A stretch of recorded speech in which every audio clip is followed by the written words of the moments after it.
देखिए प्यारे बच्चों, जो ईदगाह कहानी है वो एक बच्चे की कहानी है जिसका नाम है हामिद। और हामिद के घर में रहती हैं उसकी दादी, बूढ़ी दादी। दादी है तो बूढ़ी होगी। अब दादी का नाम है अमीना। अमीना। हामिद के जो अब्बू और अम्मी ये नहीं है, हैजे की बीमारी में। ठीक है। अब्बू और अम्मी हैजे की बीमारी में। पहले क्या होता था कि लोगों में जागरूकता की कमी होती थी और इलाज की उतनी व्यवस्था नहीं होती थी। तो बहुत से लोग, जब ऐसी महामारी फैलती थी, टीबी, हैजा, चेचक, खसरा, बहुत से लोगों की मृत्यु। अब तो टीके चलते हैं, टीके। बच्चे को आपने देखा होगा आंगनबाड़ी केंद्र पर टीके लगते हैं। बच्चे की माँ को लग जाते हैं जन्म से पहले, और जन्म के बाद बच्चे को भी लगते हैं। तो बाद में फिर ये बीमारियाँ नहीं होती या इतनी आसानी से नहीं होती। खैर उसके अब्बू अम्मी भी नहीं है। अब त्यौहार आया, ईद का त्यौहार। ईद का त्यौहार क्या होता है, जैसे हमारे यहाँ होली दिवाली वैसे उनकी ईद। एक महीने का रमजान का महीना, मतलब रोजे रखते हैं ये लोग। और जिस दिन रोजा अंतिम दिवस होता है उस दिन ये जाके ईदगाह, वहाँ जाके नमाज पढ़ते हैं। तो यही कहानी है। तो है क्या कि नमाज पढ़ने जाना ईदगाह, वहाँ क्या होता है, जैसे छोटे बच्चों के लिए मेले की व्यवस्था होती है, मेला भी लगता है, छोटे बच्चे वहाँ खरीदारी करते हैं। और ईद का त्यौहार आ गया, ये बहुत गरीब है। और इसकी जो दादी है वो क्या करती है, सिलाई करके मोहल्ले के कपड़ों को सिल के अपना गुजर बसर करती, उसी से अपने बच्चे को पालती। वो कहती ये निगोड़ी, निगोड़ी मीन्स दुष्ट, ईद भी। अब वो ऐसे कह रही है क्यों? क्योंकि घर पे जब कुछ खाने को नहीं, घर में खाने हो तो रोज़ दिवाली, घर में खाने को नहीं तो फिर फ़ायदा क्या त्यौहार का? त्यौहार का अर्थ क्या है कि वहाँ तो खर्चा होता है, और मोहल्ले में सबके यहाँ खर्चा हो रहा, सब अच्छे अच्छे कपड़े बनवाएं, सिलवाएं, और उसके पास कपड़े भी नहीं हैं, अच्छे कपड़े भी नहीं। तो अब उसकी दादी दुखी है। अब बच्चे जा रहे हैं वहाँ ईदगाह मेले में, तो सबके पास, सब बच्चों के पास बहुत सारे पैसे हैं, उसके पास पैसे भी नहीं हैं। उसके पास पैसे भी नहीं है, लेकिन थोड़े बहुत पैसे लेकर वो मेले देखने जाता। अब इसमें देखिए उस समय की जो व्यवस्था है उसकी चर्चा की गई है। तो उसके पास हामिद के पाँव में जूते भी नहीं है, सिर पर एक पुरानी पुरानी टोपी है जिसका गोट काला पड़ गया, फिर भी वह प्रसन्न है। अब उसके अब्बा जान थैलियाँ और अम्मी जान नियामतें लेकर आएंगी तो वह दिल से अरमान निकाल लेगा। देखिए हामिद को ये नहीं बताया गया था, उसकी दादी नहीं बताया कि तुम्हारे ये अम्मी अब्बू जान गुजर गए, ठीक। वो कुछ और बहाना बना देती थी। मोहसिन, नूरे, सम्मी उतने पैसे निकालेंगे। अब आगे अमीना अपनी कोठरी में बैठी रो रही है और बच्चों के पास पैसे होंगे, वो दुखी है। ईद का दिन है, घर में दाना नहीं है। आज आबिद होता तो इसी तरह ईद आती, और तो क्या इसी तरह ईद आती चली जाती। अंधकार और निराशा में वो डूबी जा रही। किसने बुलाया था इस निगोड़ी ईद को? कह रहे किसने बुलाया? भाई घर में खाने को तो त्यौहार भी अच्छे लगते हैं, और घर में खाने को नहीं है तो वो त्यौहार भी जो है भारी पड़ जाते हैं। हामिद, उसे किसी के मरने जीने से क्या मतलब? हामिद छोटा है, उसके अंदर प्रकाश है, बाहर आशा है। विपत्ति अपना सारा दल बल लेकर आए, हामिद की आनंद भरी चितवन उसका। वो बच्चा है, उसको कुछ ऐसा पता नहीं। बच्चे तो बच्चे होते हैं, क्या कष्ट है, क्या परेशानी, उनको क्या मतलब है। वो तो मुस्कुराता रहता। अमीना का दिल कचोट रहा। गाँव के बच्चे अपने आप बाप के साथ जा रहे हैं। हामिद के बाप अमीना के सिवा और कौन? हामिद का जो है केवल अमीना के अलावा कोई। वह कैसे अकेले मेले जाए, उसी भीड़ भाड़ में बच्चा कहीं खो जाए तो रे, ये भी बात ही मेले में कहीं खो जाए। थोड़ी थोड़ी दूर पर उसे गोद ले लेगी, लेकिन यही सेवैयाँ कौन पकाएगा? वो सोच रही अगर हम साथ में जाते हैं तो घर में सेवैयाँ जो है वो कौन बनाएगा? त्यौहार की तैयारी भी तो बहुत सारी होती है। पैसे होते तो लौटते लौटते सब सामग्री जमा करके चटपट बना लेते। अब उसके घर में जो खाना भी बनेगा वो कैसे बनेगा? तेल किसी के यहाँ से मांग के लाएगी, सेवैयाँ किसी के यहाँ से, किसी को उससे उधारी सिलाई भी करती है ना, मांग जोड़ गांठ के तो त्यौहार बनेगा। अगर वो साथ में चली जाएगी अपने नाती के तो फिर घर में तैयारी कौन करेगा?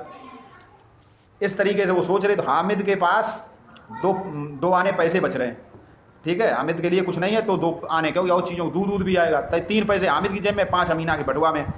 गांव से मेला चला और बच्चों के साथ हामिद भी जा रहा। कभी सबके साथ दौड़ के निकल जाते। मेले जाते तो क्या होता, छोटे बच्चे बहुत दौड़ दौड़ के चलते हैं। तो यहाँ पर मुंशी प्रेमचंद्र ने जो ये पाठ लिखा, वर्णन करते हैं रास्ते में कॉलेज पढ़ता है, कचहरी पड़ती है, बहुत सी चीज़ें पड़ती हैं। फिर ईदगाह आ जाता। इमली के घने वृक्षों की छाया, नीचे पक्का फर्श जिस पर जाजिम बिछा है, और रोजेदार एक बाई एक पंक्ति में बैठ। जाजिम मीन्स दरी। इस तरह नमाज खत्म हुई, लोग आपस में गले मिले। मिठाइयाँ और खिलौनों की दुकान पे बच्चों ने धावा बोल दिया। ग्रामीणों का ये दल इस विषय में बालकों से कम उत्साही नहीं। और गाँव के लोग तो ऐसे होते हैं कि गाँव में तो बड़े भी मेले के बड़े शौकीन होते हैं, वो भी टूट पड़े। तो सब ने अपने अपने चीज़ें खरीदी। कोई ऊँट खरीद रहा, कोई घोड़ा खरीद रहा, कोई मिठाई खरीद रहा। और हामिद बेचारा हर दुकान पे जा के मन मार के रह जाता, क्योंकि उसके पास इतने पैसे नहीं थे। कि अगर एक चीज़ खा लेगा तो दूसरी चीज़ नहीं। तो वो ये सोच रहा था कि हमारे पास थोड़े पैसे हैं तो ऐसी कौन सी चीज़ खरीदी जाए जो सबसे ज़्यादा जिसमें फ़ायदा हो। तो कोई बच्चा कोई खिलौना खरीदता, कोई पुलिस वाला खरीद लेता, कोई वकील खरीद लेता है, कोई जो है तोता खरीद लेता खिलौने में, कोई जो है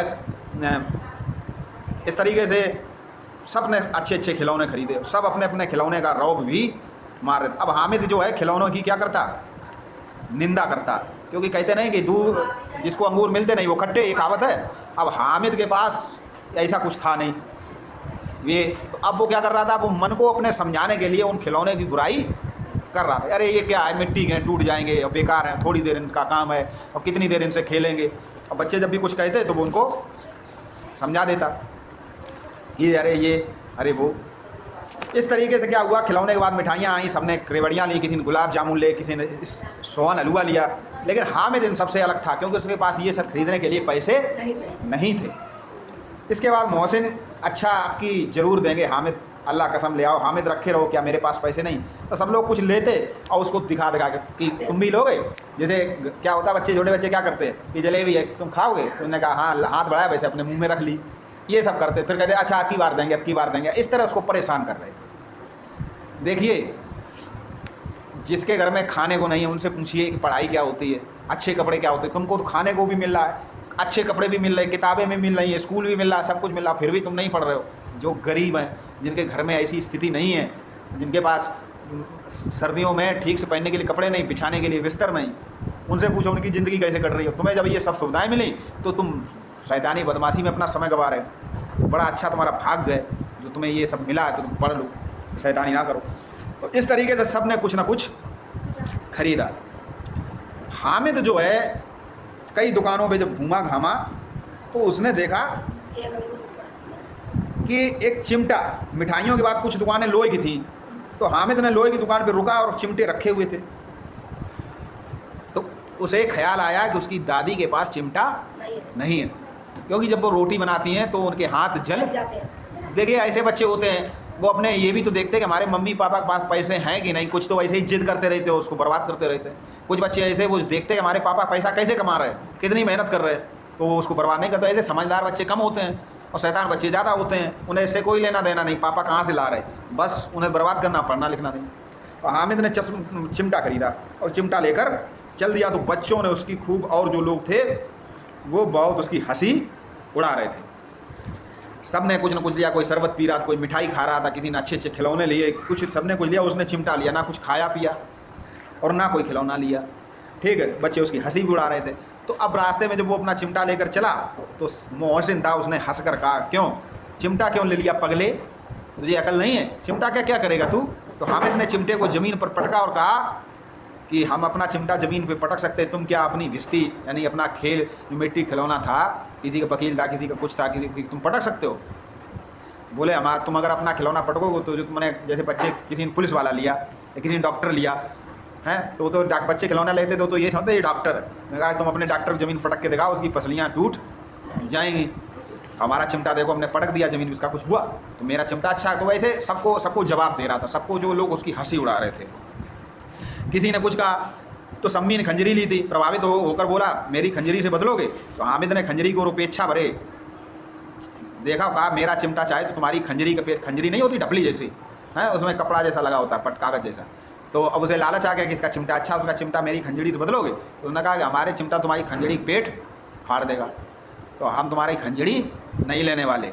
ठीक है, फिर सब ने जो है किसी तरह कुछ न कुछ कहा और उसने अपनी बात इस पे वो अड़ा रहा कि नहीं हमारा चिमटा, बच्चे उसकी हंसी उड़ा रहे थे, तो वो हर बात पे यही अड़ा रहा कि नहीं हमारा चिमटा अच्छा है।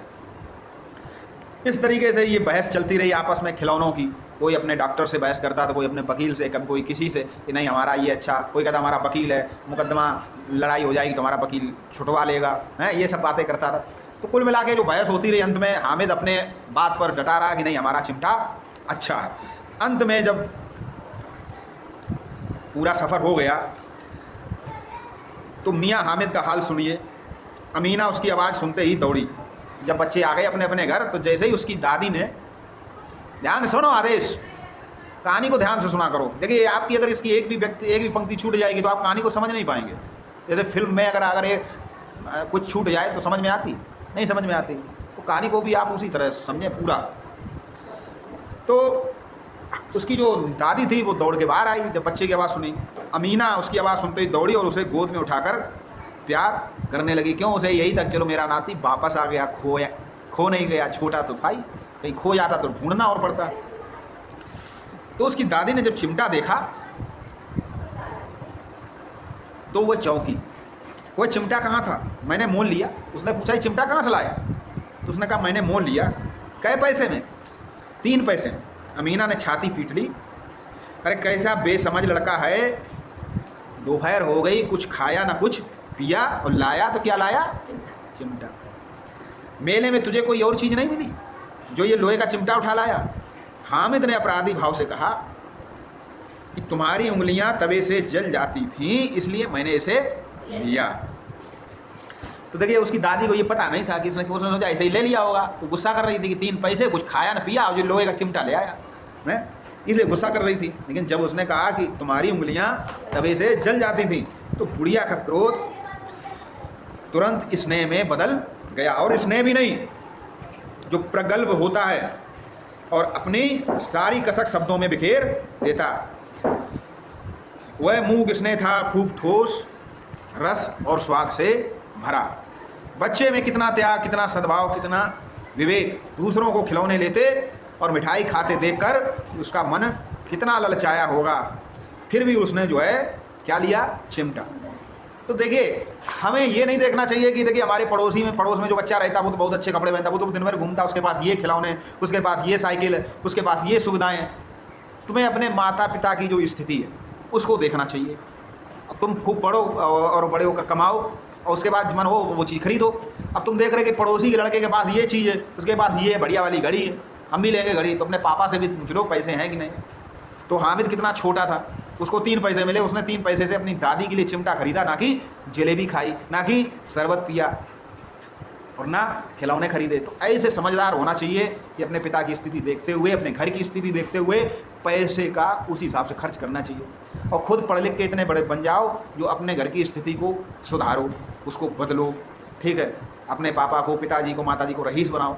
अब तुम सोच रहे हो कि माता पिता के पास जो पैसा है उसी से हम खर्च कर लें।